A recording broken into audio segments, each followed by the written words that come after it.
નમસ્કાર દર્શક મિત્રો, આપ જોઈ રહ્યા છો the times of Mahisagar news. નજર કરીએ આજના મુખ્ય સમાચાર પર। દાહોદ જિલ્લાના ગરબાડા તાલુકાના ગાગરડી ગામમાં આવેલ એસટી બસ સ્ટેન્ડ બિસ્માર હાલત જોવા મળી રહી છે। ગાગરડીમાં આવેલા એસટી બસ સ્ટેન્ડ સાથે તેમજ અંદર ગાગરડી બજારનો કચરો બસ સ્ટેન્ડની કચરાપેટીની જેમ ગંદકીનું સામ્રાજ્ય સમયના અભાવે રોગચાળો ફેલાવાનો ભય। દાહોદ જિલ્લાના ગરબાડા તાલુકાના ગાગરડી બસ સ્ટેન્ડથી સૌરાષ્ટ્ર જતી તમામ બસો આ બસ સ્ટેન્ડ પર ઊભી રહે છે। આ વિડીયો તમે જોઈ શકાય છે કે બસ સ્ટેશનના છતના એક સળિયા ગણી શકાય તેવી સંભાવના આ બસ સ્ટેન્ડ છે। હાલ ચોમાસાની ઋતુમાં સૌરાષ્ટ્ર જતા મજૂરી કામ કરવા જતા મુસાફરો ઊભા રહેવાની હાલાકી વેઠવી પડે છે।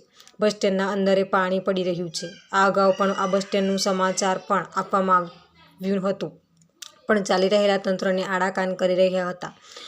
જ્યારે કોઈ મુસાફર ઉપર આ છત ધરાશયી જશે ત્યારે તંત્ર દોડતું થશે। આ ઉપરાંત બસ સ્ટેન્ડમાં પડેલો કચરાનો ઢગલો ગાગરડી ગ્રામ પંચાયત દ્વારા તલાટી કમ મંત્રી તેમજ સરપંચના કહેવા મુજબ ખાલી કરવામાં આવી રહ્યો છે। જો આવા તલાટી કમ મંત્રી અને સરપંચ ઉપર કાયદેસરની કાર્યવાહી હાથ ધરવામાં આવે તેવી ગ્રામજનોની રજૂઆત માંગ ઉઠી છે।